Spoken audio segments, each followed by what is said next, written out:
আমাদের আজকের গল্পের নাম দ্য অ্যাপেলস অফ হেসপেরিডেস। গল্পটি 1940 সালের সেপ্টেম্বরে প্রথম প্রকাশিত হয় দ্য স্ট্যান্ড পত্রিকায়। গল্পটি নেওয়া হয়েছে আগাথা ক্রিস্টির লেখা ডিটেকটিভ পিয়েরট থেকে। গল্প পাঠে রয়েছে কৌশিক, চন্দন, প্রীতম আর আমি অপূর্ব। পোস্টার ডিজাইন করেছে এসকে দিলার। গল্পটি মন দিয়ে শুনুন। তবে হ্যাঁ, আমাদের চ্যানেলটিকে সাবস্ক্রাইব না করে থাকলে অবশ্যই করবেন। এই রকম গোয়েন্দা গল্প ও অ্যাডভেঞ্চার গল্প আমরা প্রায়ই নিয়ে আসি। তাহলে আর বেশি দেরি না করে চলুন শুরু করা যাক। তার নজরে পড়ল উদার একজোড়া ভুরু, হীনচেতা মুখ, লোভাতুর চোয়াল রেখা এবং তীক্ষ্ণ অলৌকিক দৃষ্টিসম্পন্ন দুটো চোখ। লোকটির দিকে তাকাতে গিয়ে বড় বেশ বুঝতে পারল কেন এমআরই পাওয়ার এত বড় অর্থনৈতিক ব্যক্তিত্বের অধিকারী হতে পেরেছেন। আর ডেস্কের উপর তার প্রসারিত চমৎকার গড়নের রোগাটে দুটো হাতের দিকে তাকাতেই পরেও বেশ বুঝতে পারল একজন প্রখ্যাত মহান সংগ্রহকারী হিসেবে এমআরই পাওয়ারের এত কেন নাম ডাক। তিনি পণ্ডিত হিসাবে খুবই পরিচিত। তার শিল্পীসুলভ আবেগকে বলা যায় এক ঐতিহাসিক আবেগ। একটা জিনিস সুন্দর হলেই সেটা যথেষ্ট নয় তার কাছে, সেটার পেছনে একটি ঐতিহ্যও বজায় থাকতে হবে। কথা বলছিলেন এমআরই পাওয়ার। তার কণ্ঠস্বর ধীর, শান্ত এবং ছোট ছোট শব্দের কথা। কণ্ঠস্বর স্পষ্ট। উচ্চগ্রামে কথা বলার চেয়ে এরকম নিচু গলায় কথা বলার মধ্যে অনেক মাধুর্য আছে, যা মানুষের মনে প্রভাব ফেলার পক্ষে শুধু যথেষ্টই নয়, হৃদয়ের গভীরে প্রবেশ করে মর্মে মর্মে। আমি জানি আজকাল আপনি খুব বেশি কেস আর হাতে নেন না, কিন্তু আমি মনে করি এই কেসটা আপনি অবশ্যই হাতে নেবেন। তাহলে এটা কি একটা মহান মুহূর্তের ব্যাপার? এটা আমার কাছে একটা মুহূর্তের ব্যাপারই বটে। পুয়ারো তদন্তের ভঙ্গিমায় বসে রইল। তার মাথাটা একপাশে হেলে পড়েছিল। এই মুহূর্তে তাকে অনেকটা ধ্যানমগ্ন যোগীর মতো বলে মনে হলো। এমআরই পাওয়ার বলতে চাইলেন, এটা একটা শিল্পকর্ম পুনরুদ্ধারের ব্যাপারের সঙ্গে জড়িত। সঠিক জিনিসটা হলো স্বর্ণখচিত একটা পানপাত্র, রেনেসাঁ আমলের। ইতিহাস সাক্ষ্য দেয় যে এই পানপাত্রটি রড্রিগো বোজরিয়া ষষ্ঠ পোপ আলেকজান্ডার ব্যবহার করতেন।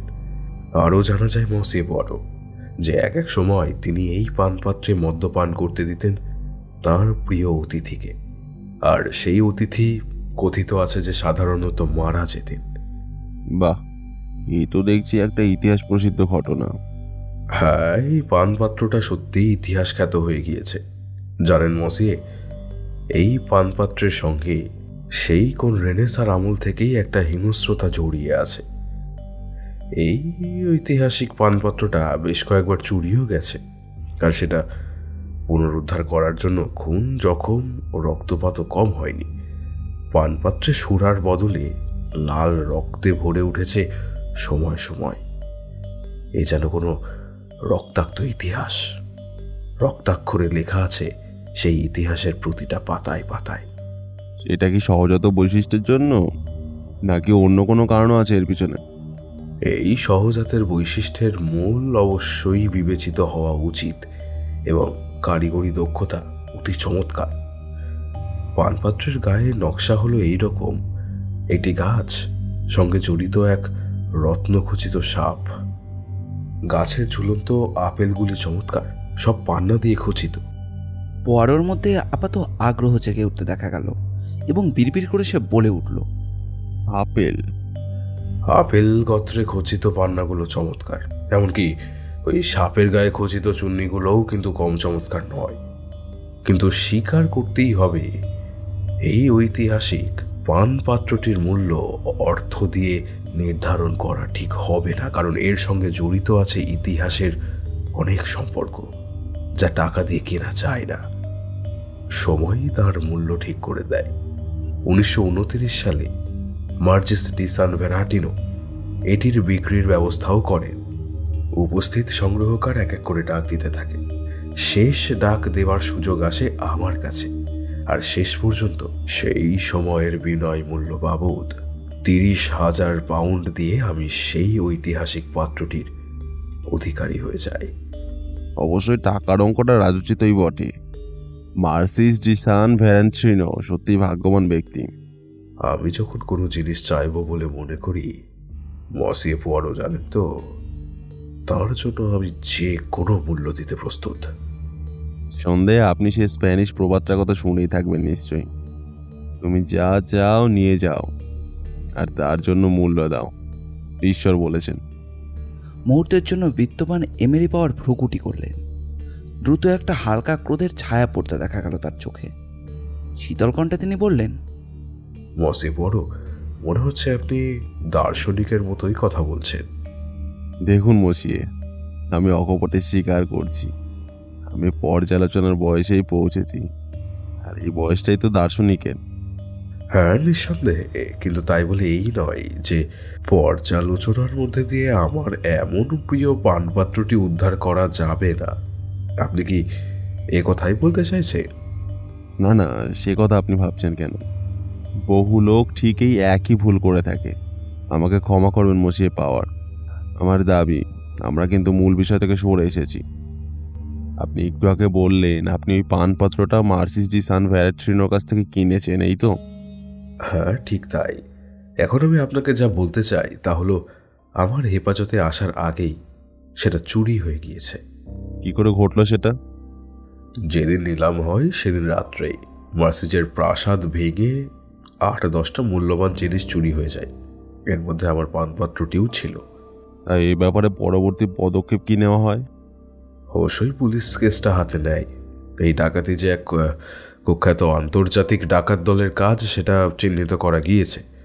তারা সংখ্যায় 2 জন, একজন ফরাসি, নাম তার ডুবলে, অপরজন একজন ইতালিয়ান, নাম রিকোভেটি বা সামথিং লাইক দ্যাট। তাদের দুজনকে গ্রেফতার করে বিচারও হয়ে গিয়েছে, কিন্তু চোরাই জিনিস তাদের হেফাজতেই থাকতে দেখা গিয়েছে। কিন্তু বর্জয়া পানপাত্রটা পাওয়া যায়নি, এই তো? হ্যাঁ, সেটা পাওয়া যায়নি। পুলিশের অনুমান ডাকাত দল 2 জন নয়, 3 জন ছিল। আগেই 2 জনের নাম বলেছি, আর তৃতীয় জন হলো একজন আইরিশ, নাম প্যাট্রিক কেসি। এই শোষক্ত ব্যক্তিটি একজন দক্ষ বিড়াল তস্কর। আসলে এই লোকটাই সবকিছু চুরি করেছিল। ডুবলে ছিল দলের মাথা, এবং সে তাদের এবং সেই ডাকাতির পরিকল্পনা ছকে দিত।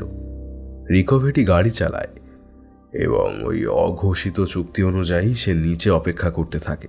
জিনিসগুলো ওপর থেকে ফেললেই সে লুফে নেবে। সেগুলো কি 3 ভাগে ভাগ করে নেওয়া হয়? সম্ভবত তাই করা হয়। অপরপক্ষে যেসব জিনিসগুলো উদ্ধার করা হয় সেগুলো কম দামে, মনে হয় ভালো আর দামি জিনিসগুলো বিদেশে পাচার হয়ে গিয়েছে। আপনি যা মনে করতে চাইছেন তা নয়। তার বয়স খুব একটা কম নয়। তার শরীরের পেশি শক্ত হয়ে গিয়েছিল। 2 সপ্তাহ পরেই একটা 6 তলা বিল্ডিং থেকে পড়ে যায় এবং সঙ্গে সঙ্গে তার মৃত্যু হয়। ব্যাপারটা কোথায় ঘটে? প্যারিসে। লোকটা লাখপতি ব্যাংকার। ডুভোগলিয়ারের বাড়িতে ডাকাতি করার চেষ্টা করেছিল। আর তারপর থেকেই পানপাত্রটা কোনো সন্ধান পাওয়া যায়নি? হ্যাঁ, ঠিক তাই। ফিরে আবার বিক্রির ব্যবস্থা করা হয়নি তো? না, তা যে করা হয়নি এ ব্যাপারে আমি একেবারে নিশ্চিত। আর আমি এও জানতে পারি, শুধু পুলিশ নয়, বেসরকারি গোয়েন্দা সংস্থাও সেটার খোঁজ করেছিল। পানপাত্রটার জন্য যে টাকা আপনি দিয়েছিলেন সেটার কি হলো? মার্সিজ লোকটি অত্যন্ত সহজ সরল। পানপাত্র যেহেতু তার বাড়ি থেকে চুরি গিয়েছিল, তাই তিনি সেটার দাম ফেরত দিতে চেয়েছিলেন। তো আপনি সেটা নিতে চাননি, কিন্তু কেন? ধরুন, যদি বলি ব্যাপারটা আমার নিজের হাতেই রাখতে চেয়েছিলাম বলে। মানে আপনি বলতে চাইছেন এই যে যদি আপনি মার্সিজের প্রস্তাবটা গ্রহণ করতেন, তাহলে পরে যদি পানপাত্রটা পুনরুদ্ধার করা হতো সেটা তারই নিজের সম্পত্তি হয়ে যেত, অথচ এক্ষেত্রে আইন মাফিক সেটা আপনারই থাকছে। ঠিক তাই। আপনার এই ধরনের মনোভাবের কারণ কি বলবেন? জানলে আমার তদন্তের কাজে সুবিধা হয়। দেখছি আপনি এই প্রশ্নটার উত্তর জানতে খুবই আগ্রহী। তাহলে শুনুন মসিয়ে পড়ো। ব্যাপারটা খুবই সহজ, এর মধ্যে কোনো জটিলতা নেই। আমি ভেবেছিলাম এই পানপাত্রটা আসলে যার হেফাজতে আছে আমি তাকে জানি। ব্যাপারটা বেশ আগ্রহের তো। কে কে সে? Sir Ruben Rosenthal. ভদ্রলোক শুধু আমার মতোই সংগ্রাহকই নয়, আমার একজন ব্যক্তিগত শত্রুও বটে। বহু ব্যবসায়িক লেনদেনের ব্যাপারে আমরা পরস্পরের প্রতিদ্বন্দ্বী। কথায় আছে, যার নিলামে আমি শেষ পর্যন্ত আমি বিজয়ের সম্মান লাভ করি। এর ফলে আমাদের শত্রুতা বজরিয়া পানপাত্রের ব্যাপারে একটা চরম পর্যায়ে গিয়ে দাঁড়ায়। আসলে সেটাকে দখল করার জন্য আমরা প্রত্যেকেই মরিয়া হয়ে উঠেছিলাম। নিলামে ডাক দেওয়ার সময় আমাদের নিযুক্ত প্রতিনিধিরা পরস্পরের ডাকের ওপর পাল্টা ডাক দিতে থাকে। আর আপনার প্রতিনিধিত্বে শেষ ডাকের ওপরেই মহামূল্যবান সম্পদটার অধিকারী হয়ে যান আপনি। বস্তুত পক্ষে ব্যাপারটা ঠিক সেরকম কিন্তু নয়। দ্বিতীয় একজন এজেন্ট নিযুক্ত করে আমি বাড়িতে সাবধানতা অবলম্বন করেছিলাম। সে ছিল প্যারিসের এক ব্যবসায়ীর সাজানো প্রতিনিধি। এর থেকে বুঝতেই পারছেন, আমাদের দুজনের মধ্যে কেউই কারোর কাছে হারার পাত্র ছিলাম না। কিন্তু একজন তৃতীয় পক্ষকে সেটার দখল নেওয়ার সুযোগ করে দিয়ে পরে ধীরে সুস্থে সেটার দখল নেওয়া খুব সহজ বলেই আমি মনে করেছিলাম তখন। আর সেটা ছিল অন্যরকম ব্যাপার। তার মানে এটা দাঁড়াচ্ছে যে সেটা একটা ধাপ্পাবাজি বই কিছুই না। হ্যাঁ, ঠিক সেরকমই মনে করতে পারেন আপনি। আর এটাই আপনাকে দারুণ সাফল্য এনে দেয়। আর ঠিক তারপরে স্যার রুবেন আবিষ্কার করে ফেলেন যে কিভাবে তিনি প্রতারিত হয়েছেন। ব্যাপারটা আমি এখন জলের মধ্যে পরিষ্কার দেখতে পাচ্ছি। আপনার বিশ্বাস, স্যার রুবেন হার না মানার জন্য বদ্ধপরিকর হয়ে উঠেছিলেন, তাই তিনি ইচ্ছাকৃতভাবেই সেটা চুরি করার পরিকল্পনা করেন। ওহো, না না, ব্যাপারটা অমন কলাকৌশলহীন বা নিরস নয়। আসলে ব্যাপারটা একটু অন্যরকম। স্যার রুবেন একটা রেনেসা পানপাত্র ঠিক কিনতেই যার উৎস জানা যায়নি। আচ্ছা, পুলিশ কি ইতিমধ্যে পানপাত্রটির বর্ণনা দিয়ে প্রচার করতে শুরু করে দিয়েছে? পানপাত্রটি কখনোই খোলাখুলিভাবে জনসমক্ষে হাজির করা হতো না। তাহলে আপনি কি মনে করেন স্যার রুবেনের কাছেই যে সেটি ছিল, এরকম একটা ধারণা কি তার কাছে যথেষ্ট ছিল? হ্যাঁ, তাছাড়া যদি আমি মার্সিজের প্রস্তাব গ্রহণ করতাম, তাহলে স্যার রুবেনের পক্ষে ওর সঙ্গে গোপনে একটা লেনদেনের ব্যবস্থা করে নেওয়া সহজ হয়ে যেত। এর ফলে আইন মাফিক ওই পানপাত্রটির মালিক হয়ে যেতেন উনি। কিন্তু আইনত ওটার মালিকানা আমারই থাকার দরুন ওটা আবার ফিরে পাওয়ার সম্ভাবনাও ছিল আমার। মানে আপনি বলতে চাইছেন আপনি ওটা স্যার রুবেনের কাছ থেকে চুরির ব্যবস্থা করতে পারতেন, এই তো? না মসে পড়ো, এটাকে আমি চুরি বলবো না, এটা নিহাতি আমার নিজের সম্পদ উদ্ধার করা বললেই বোধহয় উপযুক্ত হবে, কি তাই না? সে যাই হোক, আমি জেনেছি আপনি সে কাজে সফল হননি। না পারার একটা ভালো কারণ আছে। আসলে রোজেনথাল আদেও সেই পানপাত্রটি তাঁর দখলে আনতে পারেননি। আপনি কি করে জানতে পারলেন? সম্প্রতি তেলের ব্যাপারে কিছু স্বার্থের সংযুক্তি ঘটেছে। রোজেনথাল আর আমার স্বার্থ এখন অঙ্গাভঙ্গিভাবে একসঙ্গে জড়িয়ে গিয়েছে। আপনাকে বলে রাখি, বর্তমানে রোজেনথাল আমার মিত্র, শত্রু নয়। এ ব্যাপারে আমি ওর সঙ্গে খোলাখুলিভাবেই আলোচনা করেছি। আর তিনিও সঙ্গে সঙ্গে আমাকে আশ্বাস দিয়ে বলেছেন পানপাত্রটি এখনো পর্যন্ত তার অধিকারে আসেনি। আপনি তাকে বিশ্বাস করেন? হ্যাঁ। তাহলে দেখা যাচ্ছে দেশের সবাই যা বলে থাকে, প্রায় গত 10 বছর ধরে আপনি একটা ভুল লক্ষ্যের পেছনে কুকুরের মতো ছুটে বেড়াচ্ছেন। হ্যাঁ, ঠিক তাই, আমি তাই করছি। আর তাই এখন সবকিছু একেবারে গোড়া থেকে শুরু করতে হবে, এই তো? হ্যাঁ, আমার অবস্থাটা এখন এমনি একটা জায়গায় এসে দাঁড়িয়েছে। আর এই যে আপনি যেমন বললেন, হ্যাঁ, কুকুরের মতোই বাসি গন্ধ শুঁকে আমি সেই পানপাত্রটির পিছনে ছুটে বেড়াচ্ছি। ব্যাপারটা তেমন সহজ হলে আমি আপনাকে ডেকে পাঠাতাম না। অবশ্যই কাজটা যদি আপনি অসম্ভব বলে মনে করেন। এতক্ষণে পরে যেন সঠিক একটা কথা বলার সুযোগ পেয়ে গেল। সঙ্গে সঙ্গে উঠে দাঁড়ালো সে। ঠান্ডা গলায় সে বলল, এখানে একটা কথা আপনাকে বলে রাখি মসিয়ে, আমার অভিধানে অসম্ভব বলে কিছু নেই, আর থাকলেও আমি তা মানতে চাই না। আমি শুধু নিজেকে প্রশ্ন করে জেনে নিতে চাই আমার পক্ষে গ্রহণ করার মতো কাজটা যথেষ্ট গুরুত্বপূর্ণ কিনা। এতে আপনি আপনার আকাঙ্ক্ষিত গুরুত্ব অবশ্যই পাবেন বলেই আমার বিশ্বাস। এখন আপনি আপনার পারিশ্রমিক উল্লেখ করতে পারেন।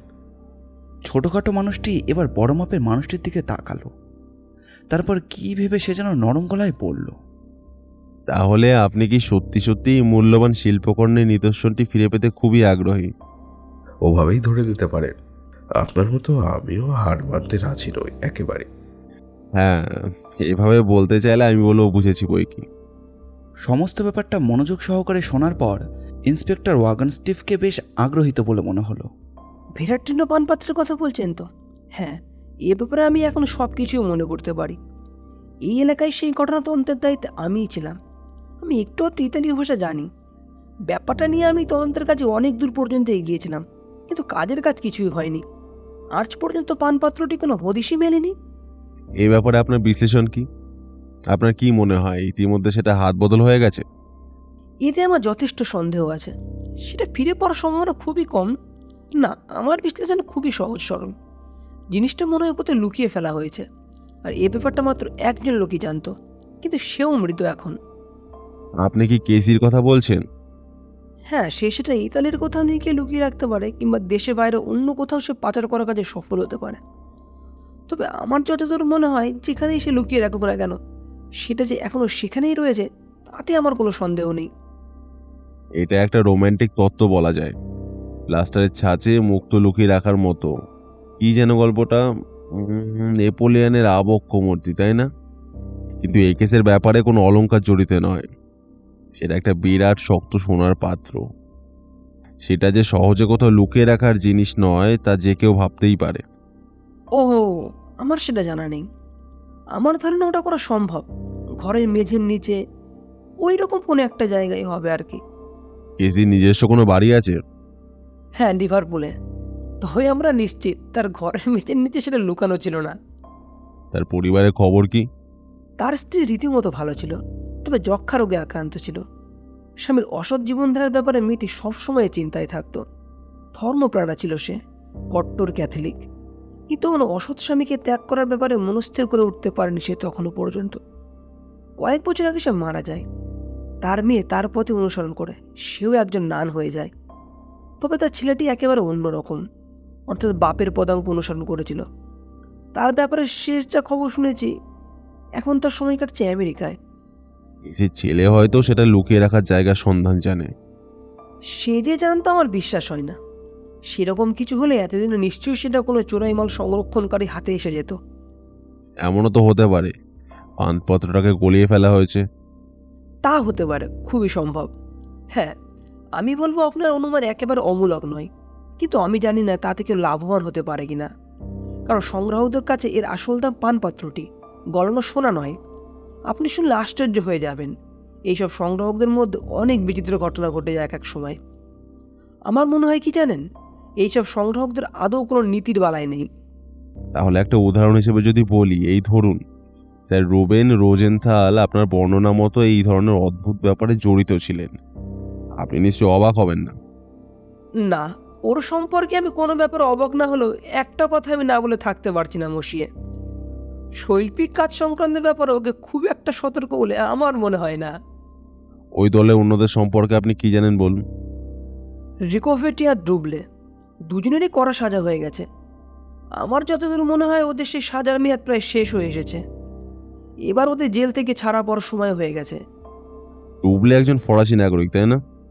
হ্যাঁ, ওই ছিল ওদের দলের মাথা। ওর বুদ্ধিতেই অন্যরা সব চলতো। ওই দলে অন্য আর কেউ কি ছিল? হ্যাঁ, একটি মেয়ে ছিল, তাকে রেড কিটি বলে ডাকা হতো। সে এক পরিচারিকার কাজ নেয় একটা বাড়িতে। আশেপাশের কোন বাড়ির মালিক বিত্তবান, কার কত টাকা আছে, এইসব খবর সংগ্রহ করে সে তার দলের লোকদের জানিয়ে দিত ডাকাতি করার উদ্দেশ্যে। তাকে অনুসরণ করে একটা গোপন কুটির আবিষ্কার করা হয়, যেখানে লুটের মাল রাখা হতো। দল ভেঙে যাওয়ার পর আমার বিশ্বাস অস্ট্রেলিয়ায় পালিয়ে গেছে সে। অন্য আর কেউ? ইউগোয়ান নামে এক ছোকরা যে তাদের সঙ্গে ছিল, পুলিশের অনুমান এইরকমই। সে একজন ব্যবসায়ী। তার ব্যবসা সদর দপ্তর ইস্তাম্বুলে। প্যারিসে একটা দোকান ছিল। তার বিরুদ্ধে কোনো প্রমাণ পাওয়া যায়নি, কিন্তু লোকটা মহা ধুরন্ধর। দেখছি সারা পৃথিবীটা একবার ঘুরে বেড়াতে হবে, যাকে বলে বিশ্ব পরিক্রমা। মাফ করবেন, কিছু বলবেন? পর্যবেক্ষণ করছিলাম, দেখলাম আমার পোড়া কপালে বিশ্বভ্রমণ লেখা আছে। এরকুল পরের বরাবরই অভ্যেস হলো নিজের কেস নিয়ে তার সহযোগী সাজবৃত্ত জর্জের সঙ্গে কথা বলা, বিশেষ করে চিরদিনের অভিন্ন হৃদয়ের বন্ধু ক্যাপ্টেন ওয়াটসন যখন তার পাশে থাকে না। যেমন ধরা যাক কোনো কেসের ব্যাপারে পোয়ারো তার পর্যবেক্ষণের কথা জর্জকে বলল। সে তখন তার প্রভুর সঙ্গে দীর্ঘদিন থেকে যে অভিজ্ঞতা সঞ্চয় করেছিল সেটা খাটিয়ে বিজ্ঞের মতো জবাব দেবে পোয়ারোকে, বা অনেক ক্ষেত্রে পোয়ারোর মনোপুত হয়ে থাকে এবং সেটা তার পরবর্তী কাজে ব্যবহার করে থাকে। এ একরকম ভদ্রলোকের চুক্তি যাকে বলে। আজও তার ব্যতিক্রম হলো না। এরকুল পোয়ারো তাকে কাছে ডেকে বলল, আচ্ছা জর্জ, ধরো তুমি এমন একটা সমস্যার মুখোমুখি হলে যার সমাধান সূত্র খুঁজে বার করার জন্য তোমাকে তদন্তের কাজে পৃথিবীর 5টি বিভিন্ন অংশে যেতে হবে। তখন তুমি এই ব্যাপারে কি স্থির করবে? হ্যাঁ স্যার, আকাশপথে ভ্রমণ পরিক্রমা দ্রুত সারা যায়, যদিও কেউ কেউ বলে এতে নাকি পেটের গোলমাল হয়, কিন্তু আমি সেরকম কিছুই মনে করি না। ধরো একজন আরেকজনকে জিজ্ঞাসা করছে, এক্ষেত্রে হারকিউলিস কি করতেন? স্যার, আপনি কি সেই বাইসাইকেলে চাপা ছোকরাটির কথা বলছেন? অথবা সে যদি স্রেফ জিজ্ঞাসা করতে পারে তিনি কি করেছিলেন, এর উত্তর কি জানো জর্জ? তিনি খুব উৎসাহ সহকারে ভ্রমণ করেছিলেন, কিন্তু শেষ দিকে খবরাখবর সংগ্রহ করতে বাধ্য হয়েছিলেন। কারো কারো মতে প্রমিথিউসের কাছ থেকে, আর অন্যদের মতো নেরিউসের কাছ থেকে। সত্যিই কি তাই স্যার? এই দুজন ভদ্রলোকের নাম তো আমি এর আগে কখনো শুনিনি। ওরা কি ট্রাভেল এজেন্ট স্যার? এরকুল পরও এবারও জর্জের অমন মজার কথার উত্তর দিল না। সে তখন আপন কণ্ঠস্বরে উপভোগ করে আপন মনে মনেই বলে চলল, আমার মক্কেল এমনি পাওয়ার শুধুমাত্র একটা জিনিসই বোঝেন, আর সেটা হলো কাজ। কিন্তু অপ্রয়োজনীয় কাজ হলে তাতে ঝাঁপিয়ে পড়াটা বোকামো। জানো জর্জ, জীবনে শুধুমাত্র একটাই সোনার আইন আছে, সেটা হলো এই যে তোমার কাজ অন্য যদি করে দিতে পারে সে কাজ তুমি নিজে কখনোই করতে যেও না। বিশেষ করে খরচ খরচার কোনো বাধা যখন নেই তখন। বইয়ের তাক থেকে ডি অক্ষর চিহ্নিত একটি ফাইল টেনে নিয়ে সে একটা পাতা উল্টালো। তাতে লেখা ছিল গোয়েন্দা সংস্থা, বিশ্বাসযোগ্য। আধুনিক প্রমিথিউস। জর্জ, এর থেকে কয়েকটা নাম আর ঠিকানা লিখে নাও, যেমন messrs Hankerton New York, messrs Laden and Bossart Sydney, senior Giovanni Mezzi Rome, মোসেনাহম Istanbul, messrs Rozet 8 van Cornard Paris. এইখানে সে থামল। সেই ফাঁকে পোয়ারো লেখাগুলো শেষ করলো। তারপর সে বলল, আর এখন দয়া করে লিভারপুলের ট্রেন কখন ছাড়ছে দেখো। হ্যাঁ স্যার, দেখেছি। তা আপনি লিভারপুলে যাচ্ছেন স্যার? হ্যাঁ, আমি তাই মনে করি। শোনো জর্জ, সম্ভবত আমাকে আরও দূরে যেতে হতে পারে, কিন্তু এখনই নয়। 3 মাস পরে এরকুল পোয়ারোকে একটি পাথুরে জায়গার ওপরে দাঁড়িয়ে অতলান্তিক মহাসাগর নিবিষ্ট মনে পরীক্ষা করতে দেখা গেল। শঙ্খচিলের ঝাঁক অশুভ চিৎকার ধ্বনি করে জলের বুকে একবার নেমে এসে আবার আকাশে উড়ে যাচ্ছে। বাতাসে ভেসে আসছে ভিজে স্যাঁতস্যাঁতে গন্ধ। এরকুল পোয়ারো তার জুতোর ডগার দিকে তাকালো এবং দীর্ঘ নিঃশ্বাস ফেলল। ঠিক এই মুহূর্তে ভীষণ নিঃসঙ্গ এবং পরিত্যক্ত বলে মনে হলো নিজেকে।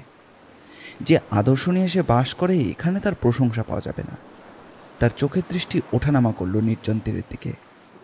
তার দৃষ্টি সেখানে কিছু সময় ঘোরাফেরা করবার পর সমুদ্রের ওপরেই গিয়ে পড়ল। ওখানেই দূরে কোথাও ব্লেসড দ্বীপ, যৌবনের ভূমি। নিজের মনে মনে বিড়বিড় করে উঠল সে। সেই আপেল গাছ, সেই গাছ আর সেই সোনার দেশ। খুব একটা দূর থেকে নয়, ঘণ্টার শব্দটা ভেসে এলো তার কানে। সেই ঘণ্টার শব্দ চিনতে পারল। কোনো সেই যৌবনকাল থেকেই এই ঘণ্টার সঙ্গে পরিচিত সে। জোরে জোরে পা ফেলে সেই খাড়াই পাহাড়ি পথ দিয়েই এগিয়ে চলল ও। মিনিট দশেকের মধ্যেই টিলার উপর একটি বাড়ি দেখতে পেল। বাড়িটার চারপাশ বিরাট দেওয়াল দিয়ে ঘেরা।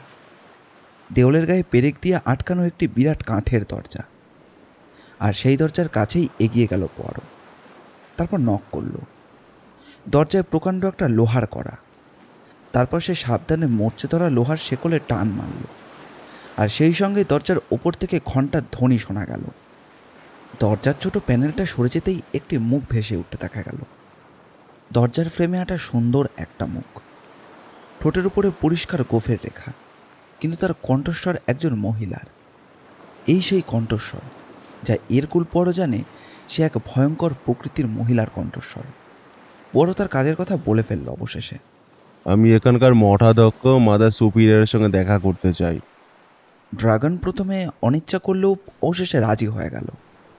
দরজার খিল অপসারিত হতেই কপাট খুলে গেল এবং এরকুল পোয়ারোকে মঠের দর্শনার্থীদের নির্দিষ্ট ঘরে নিয়ে যাওয়া হলো। একটু পরেই একজন নানকে এগিয়ে আসতে দেখা গেল। জন্মসূত্রে এরকুল পাওয়ারও একজন ক্যাথলিক। সে এখন যে পরিবেশের মধ্যে দাঁড়িয়ে আছে তার সঙ্গে সে যথেষ্ট পরিচিত। ম্যাডাম, অসময়ে আপনাকে বিরক্ত করার জন্য প্রথমে আমি ক্ষমা চেয়ে নিচ্ছি। আমার ধারণা আপনাদের এখানকার জনৈকা ধর্মপ্রাণ একজন মহিলা আছেন, যার নাম কেট কেসি। মাদাম সুপিরিয়র মাথা নোয়ালেন। তিনি বললেন, হ্যাঁ, আপনার ধারণাই ঠিক। হ্যাঁ, তার ধর্মীয় নাম সিস্টার মেরি উর্সুলা। কিছু ভুল সংশোধনের প্রয়োজন হয়ে পড়েছে ম্যাডাম, আর সেই জন্যে আমি এখানে এসেছি। আমার বিশ্বাস সিস্টার মেরি উর্সুলা এ ব্যাপারে আমাকে সাহায্য করতে পারবেন। ওর কাছে কিছু জরুরি খবর আছে, যেসব খবর আমার কাছে খুবই মূল্যবান হয়ে উঠতে পারে। সিস্টার উর্সুলা আপনাকে আর কখনো সাহায্য করতে পারবেন না। আমি আপনাকে আশ্বাস দিতে পারি। 2 মাস আগে সিস্টার মেরি উর্সুলা মারা গেছেন। জিমি ডোনোভারের হোটেলের একটি সেলুনে হেলান দিয়ে বসেছিল এরকুল পোয়ারো। তার মুখ দেখে মনে হচ্ছিল এই মুহূর্তে সে যেন একটু অস্বস্তিতেই রয়েছে। হোটেলটা হোটেল বলে মনে হলো না তার। অন্য কোনো হোটেলের সঙ্গে এর কোথাও কোনো মিলও নেই। শোবার ঘাটটা ভাঙা। অনুরূপভাবে দুটো জানলারও ব্যবস্থা রয়েছে, কিন্তু সেটারও তেমনই অবস্থা। এসব থেকে বেশ বুঝতে পারা গেছে আজকের রাতে বাতাসে একটা গুমোট ভাব থাকবে, আর এখানকার অস্বস্তির চেয়ে রাতের অবস্থা আরও খারাপ হবে। আর যে গরম জল তাকে দেওয়া হয়েছে তা ঈষৎ উষ্ণ, আর খাবার তো তথই বচ। বারে লোক মাত্র 5 জন। তারা সবাই রাজনীতি নিয়ে আলোচনা করছিল, কিন্তু বেশিরভাগ সময় সে বুঝতে পারল না যে তারা কে কী বলছিল। সে যাই হোক, বুঝতে না পারলেও তাতে তার কিছু যায় আসে না, কারণ এখানে তার রাজনীতি আলোচ্য বিষয় নয়। এমন সময় পড়া দেখল তাদের মধ্যে একজন ঠিক তার পাশে বসে আছে। এই লোকটি অন্যদের থেকে একটু আলাদা ধরনের। তার চেহারায় একটা বদমেজাজি ছাপ স্পষ্ট। পোয়ারো কিছুক্ষণের মধ্যেই তার সঙ্গে বন্ধুত্ব করে ফেলে। কয়েক ঘন্টা পরের ঘটনা। আকাশে মেঘের মেলা, আর এর ফলে চাঁদের লুকোচুরি খেলা শুরু হয়ে গেছে। কখনো মেঘের আড়ালে গা ঢাকা দিয়ে, কখনো বা মেঘমুক্ত হয়ে চাঁদের হাট বসানো। পোয়ারো এবং তার নতুন বন্ধু বেশ কয়েক মাইল হেঁটে এসেছে। পোয়ারো খোঁড়াচ্ছিল। তার নতুন বন্ধুটা কিন্তু বেশ সোজা পা ফেলেই এগিয়ে চলেছে। সে বুঝেছে তার শহরের পেটেন্ট লেদারের জুতোর চেয়ে সাধারণ গ্রাম্য জুতোই বেশ ভালো, অন্তত এখানকার পাহাড়ি অঞ্চলে চলাফেরার পক্ষে যথেষ্ট উপযোগী। আসার সময় জর্জ ঠিক এই কথাটাই তাকে মনে করিয়ে দিয়েছিল। তখন সে তার কথাটা অবহেলাভাবে উড়িয়ে গিয়েছিল, কিন্তু এখন সে হাড়ে হাড়ে টের পাচ্ছে তার কথা না শুনে কি ভুলই না সে করেছে। তার সঙ্গীটি হঠাৎ বলল, এর জন্যই যাচকরা এভাবে আমার পেছনে পেছনে ছুটবেন? আমি চাই না আমার বিবেকের ওপরে পাপবোধ চেপে বসুক। আপনি শুধু সিজারকে সিজারেরই জিনিস ফিরিয়ে দিচ্ছেন। কথা বলতে বলতে তারা একসময় মাঠের দেওয়ালের কাছে এসে পৌঁছল। অ্যাটলাস তার ভূমিকা পালন করবার জন্য প্রস্তুত।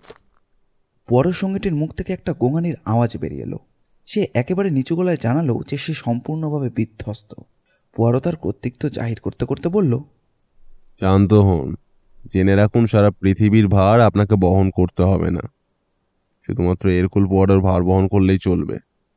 অ্যাটলাস দুটো 5 পাউন্ডের নোট নিয়ে নাড়াচাড়া করছিল।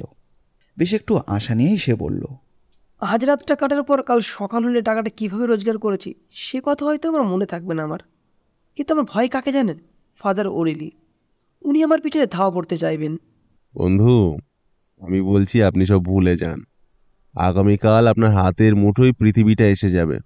টাকাটা আমি এখন কার উপর খাটাবো? ওয়ার্কিং ল্যাডের ওপর? সত্যি চমৎকার ঘোরা সেটা। আর সেখানে রয়েছে শিলা ভয়েন, 7 থেকে 1-এর দর। আমি এই ঘোড়ার ওপর দর হাঁকবো। আচ্ছা, আমি কি আমার পছন্দ মতো কিছু শুনলাম, নাকি আমি আপনাকে নিম্নস্তরের জাতিভুক্ত কোনো দেবতার কথা বলতে শুনলাম? আপনি যেন হারকিউলিসের নাম বললেন বলে মনে হচ্ছে। ঈশ্বরের একই মহিমা! আগামীকালে 3:30 যে একটা হারকিউলিস দৌড়াচ্ছে। শুনুন বন্ধু, আপনার ওই টাকাটা এই ঘোড়ার ওপরেই খাটান। আরে আমি আপনাকে বলে রাখছি, হারকিউলিস কখনো ব্যর্থ হতে পারে না। আর কথাটা খুবই সত্যি এই যে পরের দিন মিস্টার রসলিনের হারকিউলিসের আশ্চর্যজনকভাবে বয়ানে বাজি যেতে 60 থেকে 1। অত্যন্ত দক্ষতার সঙ্গে এরকুল পোয়ারো কোনো খুঁত না রেখে কাগজ জড়ানো মোড়কটা খুললেন। ডেস্কের উপর এসেরি পাওয়ার সামনে এরকুল পোয়ারোর উজ্জ্বল সোনার পানপাত্রটি রাখল। পানপাত্রটির ওপর পান্না খচিত আপেল গাছ। ধনী এসেরি পাওয়ার একটি দীর্ঘশ্বাস ফেললেন। তারপর তিনি গতগত হয়ে বললেন, আপনাকে অভিনন্দন জানাই মসে পোয়ারো। এরকুল পরও বেশ মাথা নোয়ালো। এমরি পাওয়ার হাত বাড়িয়ে পানপত্রটা স্পর্শ করলেন। সেটার উপর আঙুল বলাতে বলতে তিনি ভরাট গলায় বললেন, এটা কি আমার? হ্যাঁ, আপনারই। এমরি আবার একটা দীর্ঘশ্বাস ফেললেন। তিনি তার চেয়ারে হেলান দিয়ে বসলেন। এবার তিনি কাজের প্রসঙ্গে এলেন। কোথায় পেলেন জিনিসটা? একটা পূজা বেদির উপর থেকে। এমরি পাওয়ার স্থির দৃষ্টিতে তাকিয়ে রইলেন পোয়ারোর দিকে। পোয়ারো বলে চলে, কোসির মেয়ে একজন নান ছিল। তার বাবা মৃত্যুর সময় সে চূড়ান্তভাবে শপথ নিতে যাচ্ছিল। এটিও অজ্ঞ হলেও সৎ। পানপাত্রটি তার বাবার লিভারপুলের বাড়িতে লুকোনো ছিল। সেটা সে মঠে নিয়ে গেছিল সম্ভবত তার বাবার পাপের প্রায়শ্চিত্ত করবার জন্যই। সেখানে ওই পানপাত্রটি ঈশ্বরের সেবায় উৎসর্গ করে। আমার মনে হয় না মঠের বাসিন্দারা ওই পানপাত্রটি প্রকৃত আর্থিক মূল্যের কথা জানতো। ওরা সেটা পারিবারিক কোনো স্মৃতিচিহ্ন হিসেবে গ্রহণ করেছিল। এ এক বিচিত্র কাহিনী। তার চেয়েও বিচিত্র এই কাহিনীর এক একটি চরিত্র। ওখানে যাওয়ার কথা আপনার মনে উদয় হলো কি করে? সম্ভবত পরিহার করার প্রক্রিয়া। তবে পানপাত্রটাকে বিক্রির চেষ্টা করা হয়নি। এর থেকে মনে হয় স্বাভাবিক ওটা এমন কোথাও থাকা সম্ভব যেখানে ওর প্রকৃত মূল্যায়ন করার মতো তেমন কেউ নেই। আমার মনে পড়ে যায় প্যাট্রিক কেলির মেয়ে ছিল একজন নান। ভালো কথা।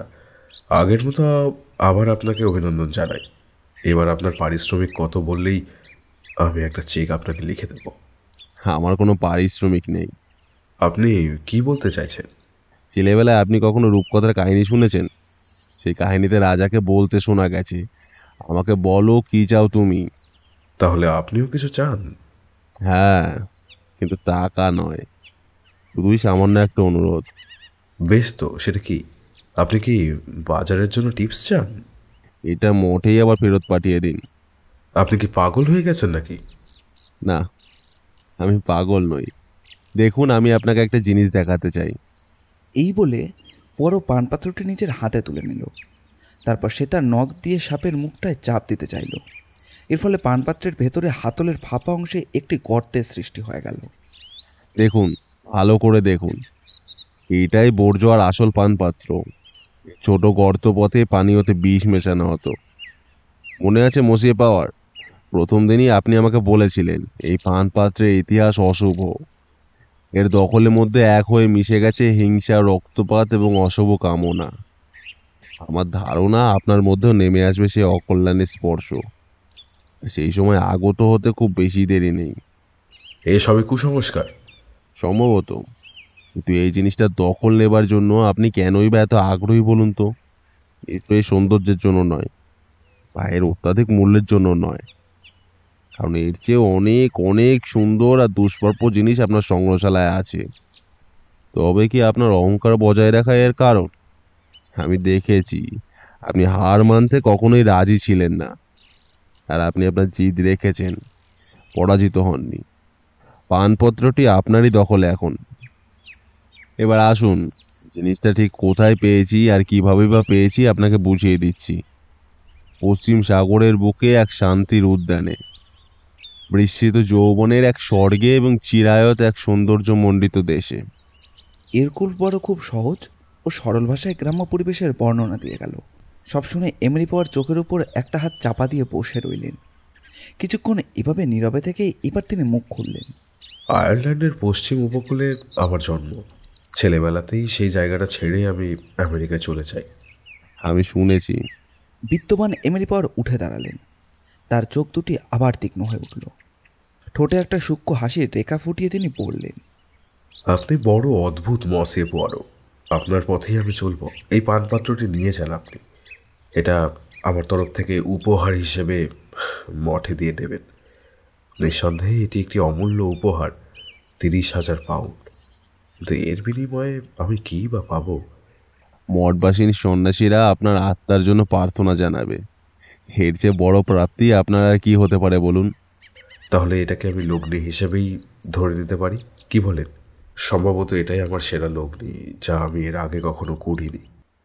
মঠের ছোট্ট পার্লারে এরকুল পর ও মাদাম সুপিরিয়রের হাতে পানপাত্রটি তুলে দিয়ে তার কাহিনীটি বলে গেল সবিস্তারে। এরকুল পরও নম্রভাবে বলল, ওকে আমাদের তরফ থেকে ধন্যবাদ জানাবেন, আর বলবেন ওর জন্য আমরা সবাই ঈশ্বরের কাছে প্রার্থনা জানাবো। আপনাদের প্রার্থনার প্রয়োজন আছে। তবে কি উনি অসুখী? এতই অসুখী যে সুখ কাকে বলে তিনি যেন ভুলেই গেছেন, এবং এতই অসুখী তিনি নিজেই জানেন না তিনি অসুখী। এরকুল পর আর কিছুই বলল না, কারণ সে ভালো করেই জানে বলার মতো তার আর কিছুই নেই। গল্পটি ভালো লাগলে অবশ্যই লাইক করবেন এবং কীরকম লাগলো সেটি কমেন্ট করে জানাবেন। আমরা আপনাদের মধ্যে থেকে একটি কমেন্ট পিন করে দেব। এইরকম গোয়েন্দা গল্প ও অ্যাডভেঞ্চার গল্প আমরা প্রায়ই নিয়ে আসি। আমাদের চ্যানেলটি ঘুরেও আসতে পারেন। আমাদের চ্যানেলটিকে সাবস্ক্রাইব করে আমাদের পাশে থাকবেন। আপনাদের ভালোবাসা একান্ত কাম্য। ধন্যবাদ।